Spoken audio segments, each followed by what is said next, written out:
بسم اللہ الرحمن الرحیم۔ السلام علیکم۔ دنیا بھر کے مظلوم، محکوم اور بے نوا لوگوں کو میرا سلام۔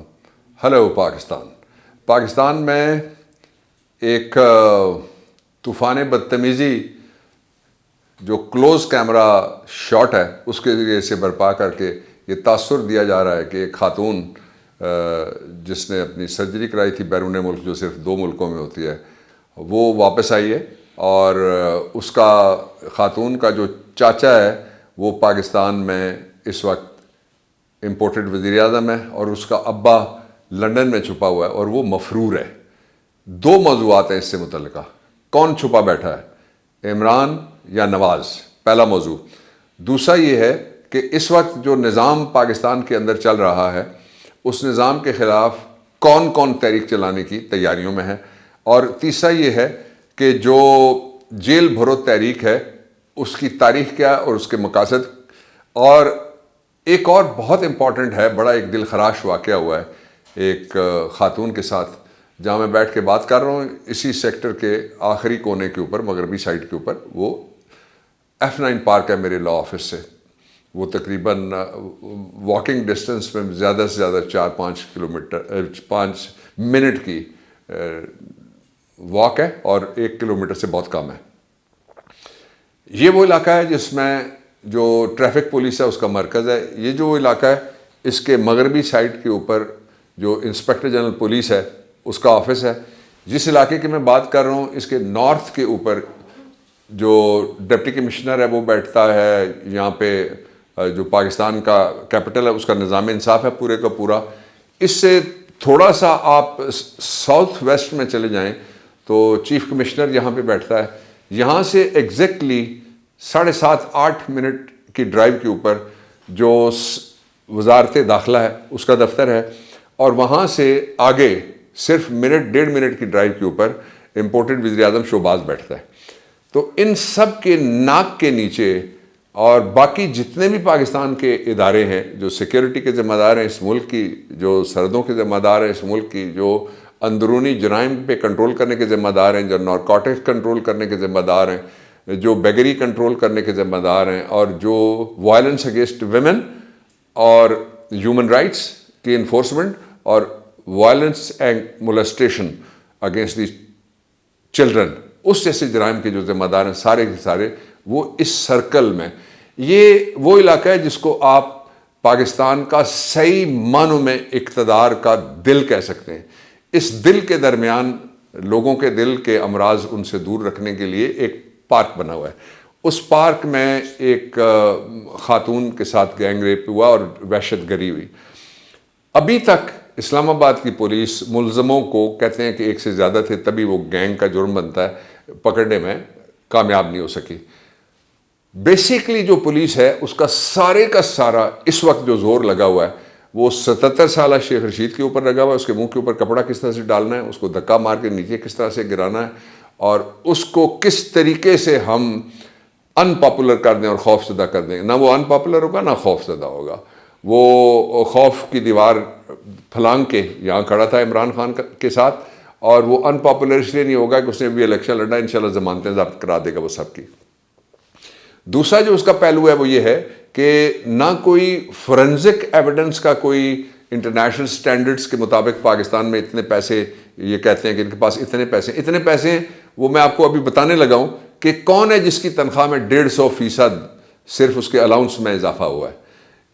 تو یہ صورتحال ہے جس کے اوپر میں آپ سے بات کروں گا، اور میں آپ سے آغاز میں ہی یہ کہنا چاہتا ہوں کہ جو آج پیاز ہے، پٹرول ہے اور ڈالر ہے، وہ کہتے ہیں نا ایک ہی صف میں کھڑے ہو گئے ڈالر، پٹرول اور پیاز، ان کا ریٹ ایک ہے جو 300 سے اوپر جا چکا ہے۔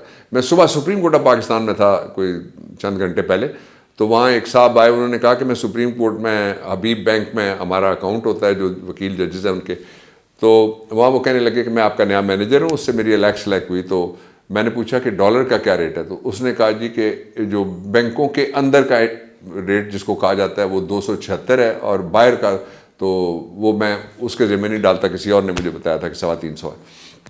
اب ایک پہلو اس کا یہ ہو گیا۔ دوسرا پہلو یہ ہو گیا اس کا کہ اس وقت جو پاکستان ہے اس کو ایک بڑی جیل میں تبدیل کر دیا گیا ہے۔ بڑی جیل کا مطلب یہ ہوا کہ پاکستان میں ہر روز درجنوں نہیں، سینکڑوں نہیں، اس سے بھی زیادہ، ہر مہینے اس سے بھی زیادہ، اور ہر سال لاکھوں میں جو نوجوان لڑکیاں اور لڑکے ہیں ان کو ڈگریاں مل رہی ہیں، اور کامنرز ہیں ان کو نوکری چاہیے۔ پاکستان میں جو لوگ پیسہ لگانے کے لیے تیار نہیں ہیں، اس کی وجہ سے پاکستان میں پروڈکشن بند ہو گئی ہے۔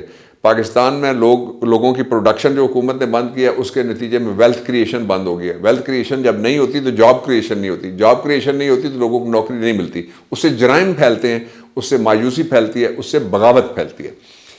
اس کا جو اگلا پہلو ہے وہ بہت امپورٹنٹ ہے، وہ یہ ہے کہ اس وقت جو ان کو آگے کرنا پڑی ہے کوئی 3 دن، جو آل فراڈ کانفرنس تھی، وہ اے پی سی نہیں ہے، وہ اے ایف سی ہے، اور کے ایف سی اور پی ایف سی اور اے ایف سی اور میک ڈونلڈ قسم کی وہ ہے۔ آپ نے وہ تصویر دیکھی ہے جس میں بیٹھ کے اس طرح یہ کھاتے ہیں جس طرح آخری کھانا ہے، اس کے بعد انہوں نے فوراً مر جانا ہے۔ ویسے یہ مرنے والا کوئی کام ایسا نہیں کرتے کہ ان کو قیامت یاد ہے یا کوئی آخرت یا عاقبت اپنی یاد ہے۔ تو جو اس سارے ماحول میں سے 3 چیزیں ابھر کے سامنے آتی ہیں۔ ایک تو یہ کہ جو پاکستان کے کلرکس ہیں، فکسڈ انکم گروپس ہیں، اور ان کی زندگی گزارنے کا کوئی طریقہ باقی نہیں رہ گیا، اس لیے لوگ سڑکوں پر نکلنے کی تیاری کر رہے ہیں۔ یہ میں آپ کو براہ راست جو مجھے اطلاعات ملی ہے وہ میں آپ کو بتانا چاہتا ہوں۔ وہ جب باہر نکلیں گے تو تب کیا ہوگا یہ پھر اللہ جانتا ہے کہ تب کیا ہوگا۔ عمران خان جو روک رہا تھا لوگوں کو، وہ کانسٹیٹیوشن کے نیچے رکھ کے روک رہا تھا، وہ اسی وجہ سے روک رہا تھا۔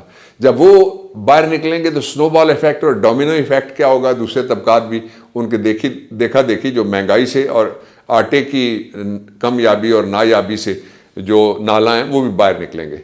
تو ایسے میں عمران خان نے فیصلہ کیا ہے کہ جیل بھرو تحریک شروع کی جائے۔ جیل بھرو تحریک خلافت کے زمانے میں، پارٹیشن سے بہت پہلے، اور پھر جو پارٹیشن کے سے پہلے، پارٹیشن آف انڈیا سے پہلے، تقسیم ہند سے پہلے بھی جیل بھرو تحریک یہ ہمارے اسلاف کا طریقہ رہا ہے۔ اس کے سب سے پہلی بات تو یہ، وہ کہتے تھے کہ جی خوف خوف خوف خوف۔ عمران خان نے کہا ہے کہ جیل بھرو تحریک کا آغاز ہونا چاہیے، شروع کہاں سے ہونا چاہیے؟ زمان پارک سے شروع ہونا چاہیے۔ وہاں کیمپس لگے ہوئے ہیں اور لوگ بیٹھے ہوئے ہیں، ایک دنیا وہاں پہ اکٹھی ہے۔ ایک بات یہ ہوگی، اس کا مطلب یہ ہے کہ وہ خوف زدہ نہیں ہے۔ دوسرا یہ کہ پاکستان کے لوگوں کے ساتھ کھڑے ہیں، ان کو گولیاں ماری گئیں، ان پہ قاتلانہ 3 قاتل بھیجے گئے پیشہ ور جن کے ذریعے سے حملہ ہوا، اور اس حملے کے باوجود بھی وہ 1 مہینے کے اندر حالانکہ انہوں نے اپنے جو انجریز تھی وہ خراب کر لی تھی ڈاکٹرز کے مطابق، انہوں نے خود بھی مجھے بتایا، اور وہ لمبا ہو گیا، ڈریگ ہو گیا جو ان کی ریکوری تھی، لیکن وہ پنڈی جلسے میں آ گئے۔ اور دوسرا ایک ایسا شخص ہے جس شخص نے پاکستان کی عدالت سے جھوٹ بولا، جس شخص نے پاکستان میں بھائی کے ذریعے جھوٹا ایفیڈیوٹ بیان دیا عدالت میں، جس شخص نے پاکستان کے لوگوں سے جھوٹ بولا کہ اس کے پلیٹلیٹس کا مسئلہ ہے اور ہی از ڈائنگ، اور اگر وہ مر گیا تو اس کی ذمہ دار عمران خان کی حکومت ہے۔ یہ عدالتوں کے ریمارکس آئے۔ وہ شخص جا کے لندن میں چھپ کے بیٹھا ہوا ہے، لندن میں وہ اپنے گھر سے باہر نکلتا ہے، لوگ کہتے ہیں چور۔ وہ جب جاتا ہے کسی مارکیٹ میں، لوگ کہتے ہیں چور۔ وہ جب جاتا ہے کافی شاپ میں، لوگ کہتے ہیں چور۔ وہ میک ڈونلڈ میں جاتا ہے، لوگ کہتے ہیں چور۔ وہ سیر کرنے کے لیے باہر نکلتا ہے اپنے ساتھ لے کے گارڈ، لوگ کہتے ہیں چور۔ اب لوگوں کو مارنے کے لیے، دھکے مارنے کے لیے، پنجابی میں گالیاں بکنے کے لیے اور دوسری بکواسات کے لیے اس نے پوری فورس رکھی، اس کے باوجود لوگ کہتے ہیں اس کو چور۔ وہ تو ہے آزاد آدمی جو وطن سے 8,500 کلومیٹر دور ہم وطنوں سے چھپ کے بیٹھا، وہ آزاد آدمی ہے۔ اور اس کی بیٹی پاکستان میں یہ کہہ رہی ہے کہ عمران خان دیکھیں یہ چھپ کے بیٹھا ہوا ہے۔ کوئی شرم ہوتی ہے، کوئی حیا ہوتی ہے؟ میں کہتا اگر کوئی خاتون نہ ہوتی۔ دوسرا، جو اس کا چچا ہے وہ اس وقت پاکستان کا پرائم منسٹر ہے، جس کو لا کے بٹھا کے ناجائز طریقے سے لوٹے بنا کے بتیجی اپوزیشن لیڈر کی ایکٹنگ کر رہی ہے۔ ان عقل کے اندھوں کو الٹا نظر آتا ہے۔ مجنوں نظر آتی ہے، لیلا نظر آتا ہے۔ آل فراڈ کانفرنس بھی ان کو نہیں بچا سکتی۔ پاکستان کو بچانے والے ہم انشاءاللہ کھڑے ہیں۔ پاکستان زندہ باد۔